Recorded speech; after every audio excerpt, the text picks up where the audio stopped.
आज की press conference थोड़ी सी लंबी रहने वाली है और मैं रिक्वेस्ट करूंगा जितने भी देखने वाले लोग हैं थोड़ा 5-10 मिनट का आपको टाइम जरूर स्पेयर करना पड़ेगा, क्योंकि कुछ हिस्टोरिकल फैक्ट्स है और जब हिस्ट्री को डिस्टॉर्ट किया जाता है तो मुझे लगता है कि ये बड़ा दुख भरा काम होता है।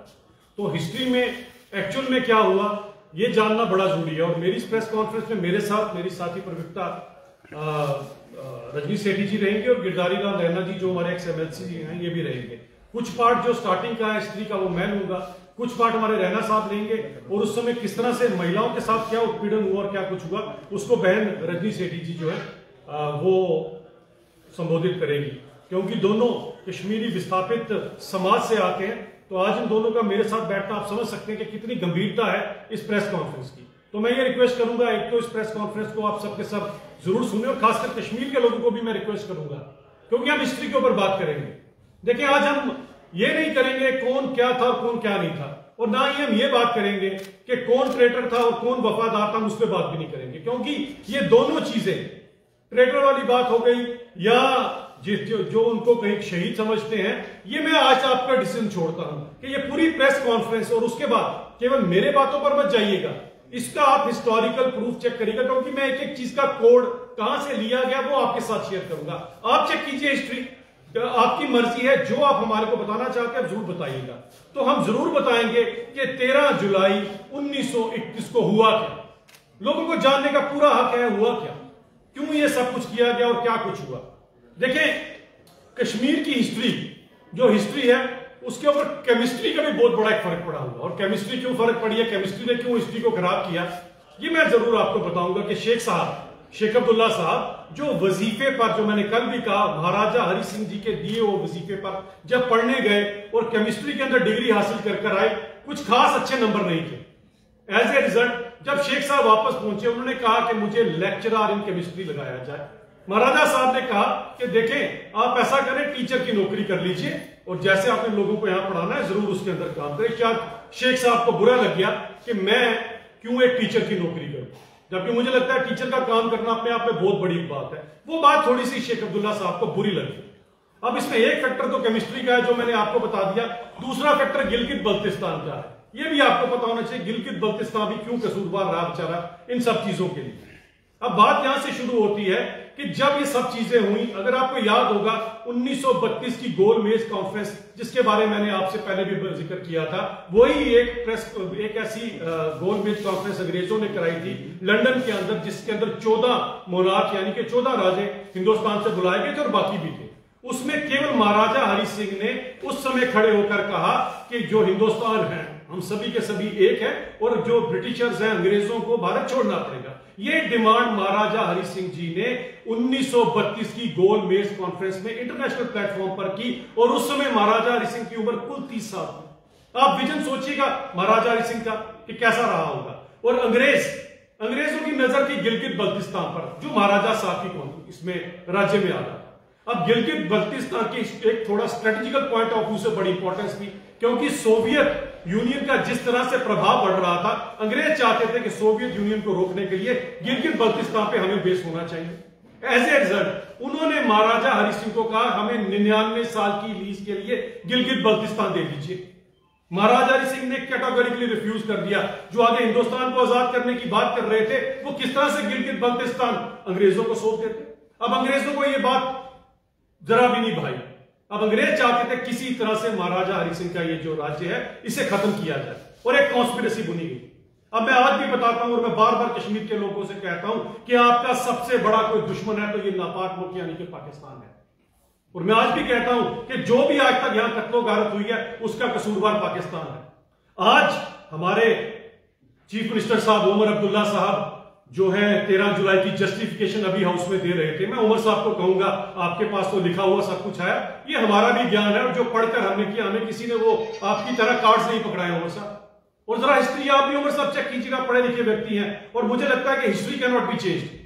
हाँ, हिस्ट्री के साथ आपने गलत किया है तो वो मैं जरूर आज लोगों के बीच में बताऊंगा। तो हिस्टोरिकल क्या फैक्ट है उमर साहब आपको बताना चाहता हूं 13 जुलाई 1931 का, कि पाकिस्तान जो खासकर उस समय वहां से अब्दुल कादिर के नाम के व्यक्ति को अंग्रेजों के कहने पर यहां पर प्लेस किया गया और उसको लेकर आने वाला जो रबल रूफ अहमद था वो भी एक पाकिस्तानी था।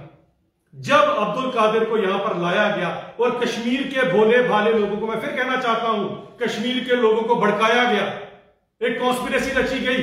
वो अब्दुल कादिर जो पाकिस्तान से आया था, आज भी आप देख लीजिए कि वो पाकिस्तान रिस्पॉन्सिबल था उस समय भी। खैर उस समय तो ये इसी राज्य के अंदर आता था, लेकिन रिस्पॉन्सिबिलिटी वहीं से ही आती थी सारी की सारी। अब्दुल कादिर जब यहां पर आया, उसने यहां के लोगों को भड़काना शुरू किया। जो उस समय कश्मीरी हिंदू, कश्मीरी मुसलमान आपस में प्यार में रहते थे, उन्हें भड़काने में सबसे बड़ा रोल किसी ने प्ले किया तो वो पाकिस्तानी अब्दुल कादिर है, जिसकी जस्टिफिकेशन आज कभी एनसी दे रही है, कभी पीडीपी दे रही। दुर्भाग्य देखिए कि वो जब यहां पर आके कॉन्स्पिरेसी करता है और जब उसका ट्रायल चलता है कोर्ट के अंदर, और वो नॉर्मल कोर्ट नहीं थी महाराजा की, उस कोर्ट को जब ट्रायल में लाया गया तो रैनावाली में एक टेम्पररी कोर्ट उसमें फिक्स की गई। और जब उस रैनावाली के अंदर ये टेम्पररी कोर्ट फिक्स की गई तो उन लोगों ने उकसाने पर उस कोर्ट के ऊपर हमला कर दिया। हजारों की तादाद पर उस समय भड़के हुए लोगों ने जो काम किया और उस समय इनके खिलाफ जब कार्रवाई की गई तो उसके अंदर जो कुछ हुआ ये आपके सामने। अब अगर तो मैं मान लेता हूं आपकी राजा के अगेंस्ट अगर सारी की सारी बात थी, चले आपने अटैक किया, हम वो भी बात आपको मान रहे कि आपने अटैक कर दिया जी एक पाकिस्तानी को बचाने के लिए। उस समय के लोगों ने जो बरगलाए गए थे या जो भड़के हुए लोग थे, उन्होंने एक कोर्ट के ऊपर, एक जुडिशरी के ऊपर अटैक कर दिया। तो मुझे बताएं उन बेचारे कश्मीरी हिंदुओं का क्या कसूर था?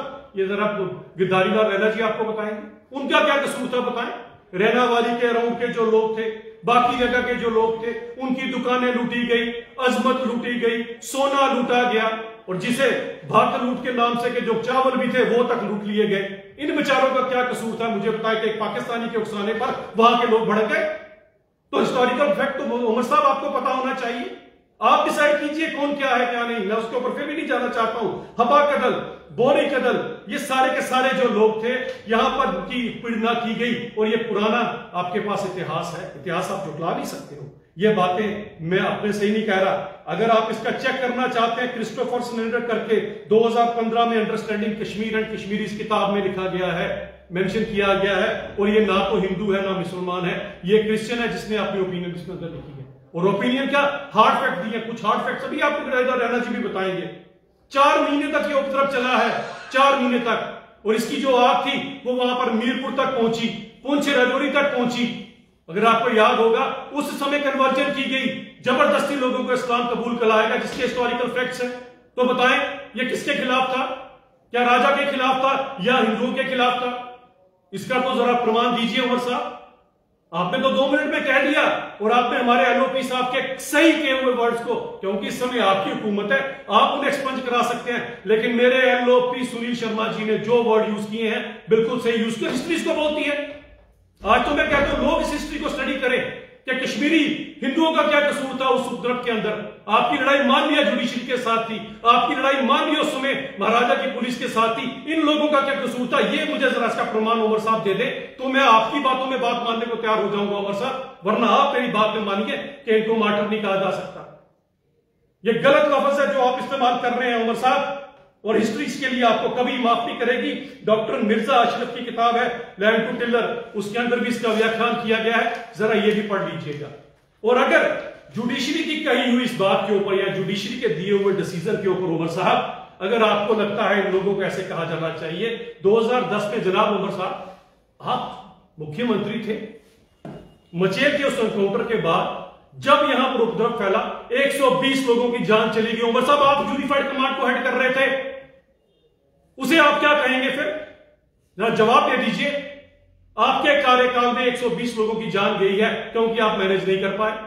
यूनिफाइड कमांड थी, कौन लीडर थे उस समय? उमर साहब मुख्यमंत्री थे यहां से। उसके बारे में भी जरा उमर साहब हमें जवाब दे दीजिए। और दूसरी पार्टी, आपकी सहयोगी पार्टी, जो आपके सुर में सुर मिलाकर, जिनकी आज खानदानी राज के चलते जो साहबजादी हैं वो आज कहीं पर पुतले फूकने में बिजी हैं, कहीं कुछ है। हिस्ट्री का तो खैर उन्हें कितना बयान है, केमिस्ट्री मैंने बता दी कहां से खराब हुई थी। तो उनको बताना चाहता हूं कि जब आपकी वालिदा यूनिफाइड कमांड को हेड कर रही थी 2016 में, आपकी वालिदा यहां पर हेड थी, यूनिफाइड कमांड आपके हाथ में थी, हमारे हाथ में नहीं थी। आपके उस समय 96 कश्मीरियों की जान गई है, कश्मीरी युवाओं की जान गई है, और पैलेट गन इस्तेमाल करने के लिए आपकी वालिदा ने उस समय आदेश दिए थे। उनके बारे में आप क्या कहेंगे? वो कौन थे?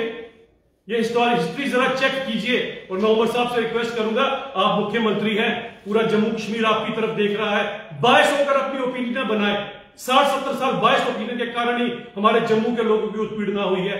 51-52 की पहली असेंबली में 1.5 लाख हमारी पॉपुलेशन ज्यादा थी और 1.5 दर्जन ज्यादा सीटें आपके दादाजी की मेहरबानी से वहां चले गई। तो हिस्ट्री को मत गलत कीजिए, हिस्ट्री है, इसका जवाब जरूर दीजिएगा। गिरधारी लाल रैना जी भी आपको बताएंगे किस तरह से कश्मीरी हिंदुओं की उत्पीड़ना 13 जुलाई 1931 को की गई थी। गिरधारी लाल जी प्लीज। धन्यवाद डॉक्टर अभिजीत जी। अभिजीत जी ने अभी सारा historical of the great game plan जो था उसके बारे में से लेकर और बाकी सारी चीजों के बारे में बताया। 13 जुलाई को सबसे पहले मैं याद दिलाना चाहता हूं, जो चीफ मिनिस्टर उमर अब्दुल्ला साहब ने अपने बयान में कहीं पर भी जिसका जिक्र नहीं किया, कश्मीर की religious minorities, Hindu minorities, Kashmiri Pandit minority बटलूट या ब्लैक डे के रूप में मनाती है। 13 जुलाई 1932 से लेकर आज तक बिना नागा बिना ब्रेक लगातार वो उसको ब्लैक डे के रूप में ऑब्जर्व करती है।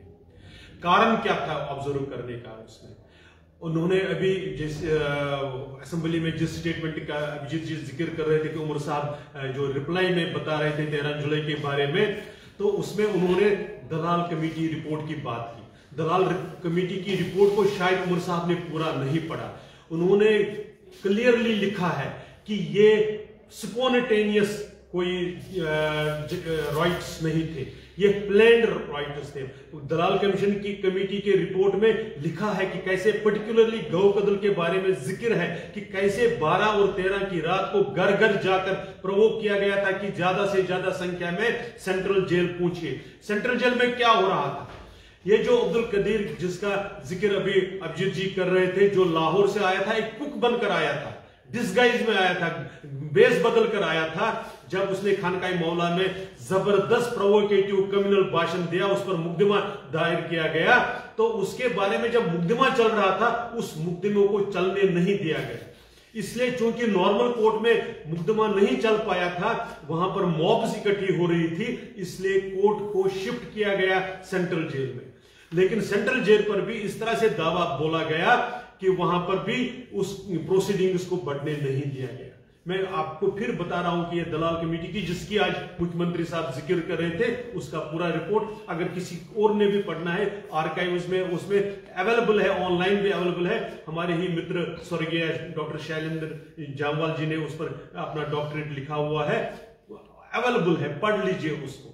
जिस तरह से अभिजीत जी ने कहा, अगर आपका महाराजा जी के साथ, महाराजा हरि सिंह जी के साथ मान लीजिए कोई दिक्कत थी, उसके बारे में आप प्रोटेस्ट कर रहे थे। रिलीजियस माइनॉरिटीज ने क्या कसूर किया? क्यों महाराजगंज में दुकानें लूटी गई? क्यों वैसारनाग जो इस रूट पर भी नहीं आता था? अगर आप रहनावारे से सेंट्रल जेल से चलेंगे और शहर की तरफ आएंगे, सौरा तो वैसारनाग तो सौरा रूट पर था, तो सौरा से लोग कहां से आ गए, किसके कहने पर आ गए? यह आपको इसका भी जिक्र करना चाहिए था। और फिर जैसे कहा कि यह कई महीनों तक चला। कानीहामा में क्या हुआ? पुलवामा में माधवलाल जी की हत्या किस भीड़ ने करी? तो इसलिए ये जो सारी चीजें हैं, आप गलत बताने की कोशिश कर, हिस्ट्री को सप्रेस करने की कोशिश कर रहे हैं। वास्तविकता यह है कि लोग जानते हैं कि कम्युनल मोबिलाइजेशन, अगर सिकंदर बुत सिकंदर द आइकोनोक्लास्ट के बाद और जाबिर और जालिम अफगानियों के बाद अगर कोई मोबिलाइजेशन कम्युनल लाइन्स पर और इनग्रेन्ड कम्युनल लाइन्स पर की, तो नेशनल कॉन्फ्रेंस के नेताओं ने की। और सिर्फ रीजन और रिलीजन के बेस पर नहीं, विद इन रिलीजन भी उन्होंने किस प्रकार से, चाहे वो शेर बकरा हो, चाहे सिर्फ डिविसिव पॉलिटिक्स, एक को दूसरे के साथ लड़ाना ताकि खुद पावर में रहे और जब पावर में आ जाए तब अपने सुर बदल देना। ये जो आपकी फितरत है, ये रूट काज रही है। और आपने आज बड़े दिलदारी वाली बात कही कि मैं भी 5 दिसंबर की छुट्टी को त्यागना चाहता था। उमर साहब, अगर आपको सचमुच में वो त्यागता है, इस पर शोर क्यों डालते हैं? अगर आपको लगता है कि छुट्टी होने या ना होने से शेख अब्दुल्ला साहब के कद में कोई फर्क नहीं पड़ता है, तो आप इस पर शोर क्यों डालते हैं? क्यों इस पर प्रोटेस्ट करवा रहे हैं? क्यों जरूरत पड़ रही है आपकी? क्योंकि आपकी कथनी और करनी में अंतर है। आप डिसेप्टिव पॉलिटिक्स करते हैं, आप डिसेप्शन की पॉलिटिक्स करते हैं, जो आज आपको ज्यादा दिक्कत यह है कि 2019 के बाद कश्मीर के लोगों को जो प्रोपेगेंडा के तहत जो आप लोग बातें बता रहे थे उनको सही पिक्चर सामने आई है। कहीं वो एक तरीके से होलसेल में भारतीय जनता पार्टी की तरफ ना आ जाए, इसको लेकर आप चिंतित हैं। इसलिए वो इमोशनल पॉलिटिक्स को दोबारा आप प्रोवोकेटिव पॉलिटिक्स को आप पुश कर रहे हैं, जो ज्यादा देर इसलिए नहीं चलेगी। आज सोशल मीडिया का जमाना है, आज टेक्नोलॉजी का जमाना है, वास्तविकता लोगों के सामने रियल टाइम में पहुंचती है। इसलिए आप जो कहेंगे उसको स्क्रूटनाइज किया जाएगा, उसको चेक किया जाएगा, उसको तोला जाएगा, तब उस पर लोग भरोसा करेंगे, ऐसा हमारा विश्वास है। अब मैं रिक्वेस्ट करूंगा, क्योंकि उस समय महिलाओं के साथ जो उत्पीड़ना हुई, हमारे साथ हमारी बहन रजनी सेठी जी बैठी हैं जो खुद कश्मीरी विस्थापित परिवार से आती हैं। ये आपको बताएंगे कि उस समय किस तरह से महिलाओं के ऊपर भी जो अटैक किया गया, इन्हीं कम्युनल लाइन्स के ऊपर किया गया। ये मेरी बहन आपके साथ बात करेंगी।